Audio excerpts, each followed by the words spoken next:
Assalamualaikum semuanya. Hello, welcome back to Narayani Official. Jangan lupa like dan subscribe ya.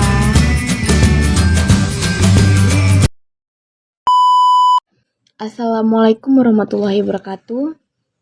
Perkenalkan, nama saya Dalia Naryani. Saya dari S1 Program Studi Pendidikan Matematika semester 4 Universitas Pahlawan Tuanku Tambusai.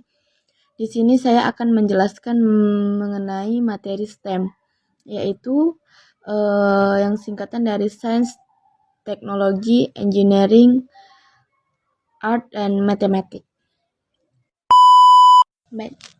Di sini saya akan menjelaskan materi tentang STEM, yaitu Introduction to STEM Education. STEM sendiri merupakan singkatan dari Science, Technology, Engineering, Art, and Mathematics. Apa sih itu arti dari Science? Science sendiri memiliki arti yaitu kajian tentang fenomena alam yang melibatkan observasi dan pengukuran sebagai wahana untuk menjelaskan secara objektif alam yang selalu berubah. Terus kalau teknologi itu inovasi manusia yang digunakan untuk memodifikasi alam agar memenuhi kebutuhan dan keinginan manusia. Selanjutnya ada engineering. Engineering adalah penggunaan prinsip-prinsip ilmiah dan penalaran sistematis dalam mengoptimalkan teknologi untuk memenuhi kebutuhan berdasarkan kriteria dan batasan yang sudah ditentukan. Selanjutnya ada art. Art itu adalah kreativitas dalam menyelesaikan masalah. Dan yang terakhir ada matematik. Matematik yaitu ilmu tentang pola dan hubungan untuk memecahkan masalah. Pembelajaran STEM adalah pendekatan pembelajaran yang menekankan pada hubungan pengetahuan, keterampilan, sains, teknologi, engineering, dan matematik untuk mengatasi masalah. Selanjutnya ada increasing level of integration. Yang pertama levelnya itu ada disciplinary. Disciplinary itu seperti siswa mempelajari pengetahuan dan keterampilan secara terpisah di setiap disiplin. Level yang selanjutnya ada multidisciplinary. Siswa mempelajari pengetahuan dan keterampilan secara terpisah di setiap disiplin, tapi dengan mengacu pada tema yang sama. Yang selanjutnya ada interdisciplinary, yaitu siswa mempelajari pengetahuan dan keterampilan dari dua disiplin atau lebih yang saling terkait sehingga memperdalam pemahaman. Dan level yang terakhir ada transdisciplinary, yaitu dengan terlibat dalam masalah atau proyek dunia nyata siswa yang menerapkan pengetahuan dan keterampilan dari dua disiplin atau lebih yang membentuk pengalaman belajar mereka. Selanjutnya, penekanan pada keterampilan abad ke-21, yaitu yang pertama ada critical thinking atau problem solving, ada creativity, collaboration, dan communication. Selanjutnya ada tujuan dari STEM. Tujuan dari STEM itu apa saja? Yang pertama, pengetahuan dan pemahaman akan sains, teknologi, engineering, art, and mathematics.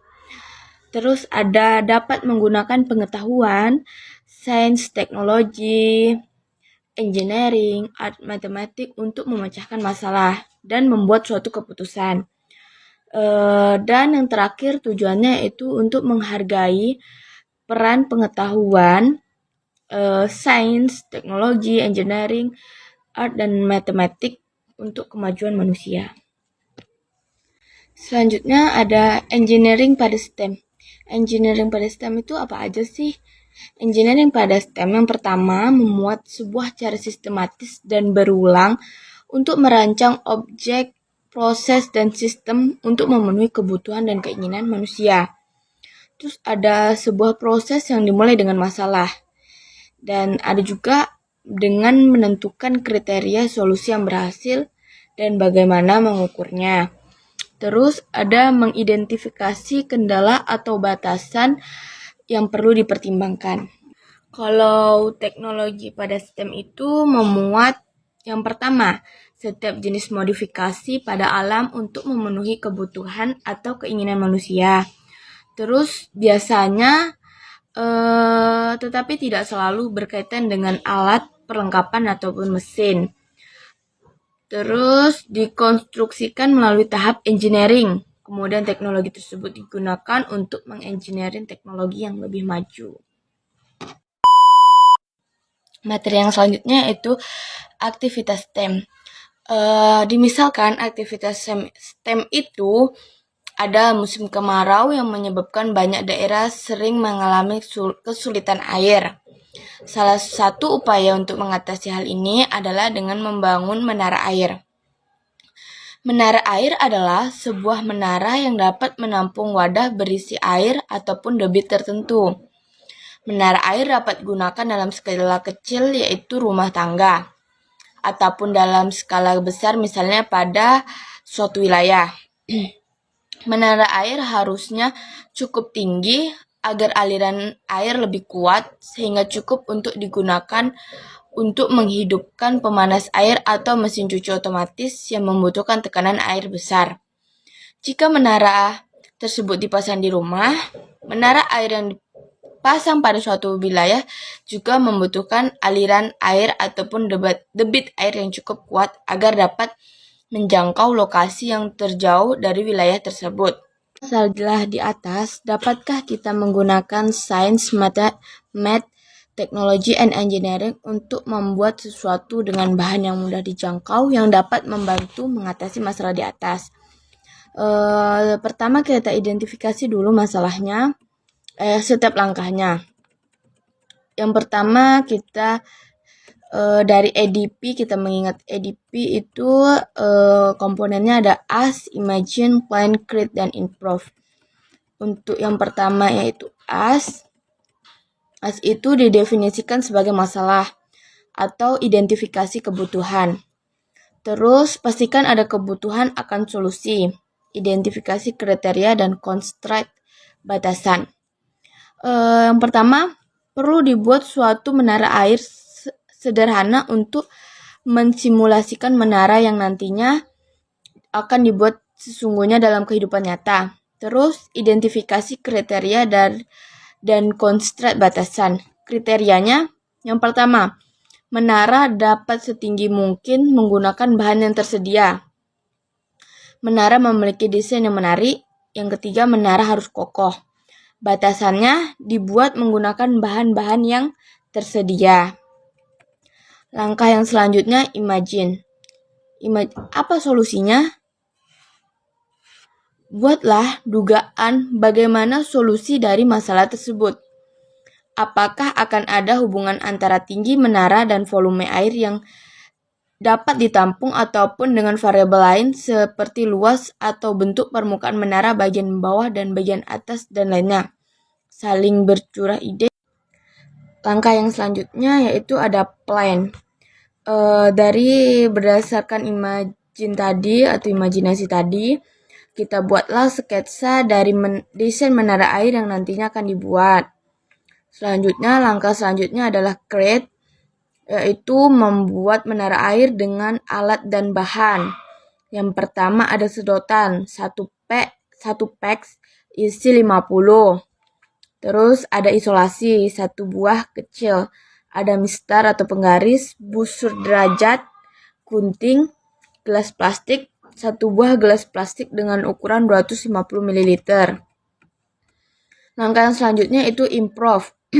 Ujilah menara air tersebut dengan meletakkan gelas penampung air yang diisi air hingga dapat menampung secara maksimal 250 ml air. Materi yang ketiga ataupun materi yang terakhir yaitu tentang joyful learning. Apa sih penyebab pembelajaran tidak menyenangkan? Penyebab pembelajaran tidak menyenangkan itu biasanya ada karena kecemasan matematika, seperti yang pertama, pengalaman buruk, menghindari matematika. Terus ada juga kinerja matematika yang tidak bagus. Terus, apa itu joyful learning? Joyful learning adalah pembelajaran yang menyenangkan. Selanjutnya ada outdoor math learning. Apakah kalian teman-teman semua pernah melakukan pembelajaran di luar ruangan? Apakah keunggulan dari belajar matematika di luar ruangan? Keunggulannya yang pertama, lebih mudah menghubungkan matematika dengan dunia nyata. Yang kedua, meningkatkan kreativitas siswa ketika menyelesaikan permasalahan yang tidak biasa. Yang ketiga, lebih mudah menggambarkan matematika dengan mata pelajaran yang lain. Yang keempat, siswa belajar berkolaborasi, berkomunikasi, dan berpikir kritis. Yang kelima, pembelajaran lebih menyenangkan. Terus, hal apa saja sih yang dilakukan ketika pembelajaran matematika di luar ruangan? Yang pertama, seperti yang pertama, ada menghitung, mengukur, mengelompokkan, mengolah data, dan menggambar dan mengenali bentuk. Terus, tantangan outdoor math ataupun pembelajaran matematika di luar ruangan itu apa sih? Yang pertama, memakan banyak waktu, karena tidak semua pertemuan bisa diajarkan di outdoor. Terus yang kedua, sulit mengontrol anak. Karena kita di luar ruangan, tentu kan di ruangan terbuka tuh luas, jadi kesulitan untuk mengontrol anak. Maka dari itu, sebelum kita belajar di outdoor, sebaiknya memberikan instruksi yang sejelas mungkin. Yang ketiga, keamanan dan keselamatan. Untuk keamanan dan keselamatan bisa kita buat kelompok untuk saling menjaga dan bisa juga menggunakan bantuan guru lain. Penjelasan tentang materi STEM dari saya. Kurang dan lebihnya saya mohon maaf. Saya akhiri. Wassalamualaikum warahmatullahi wabarakatuh.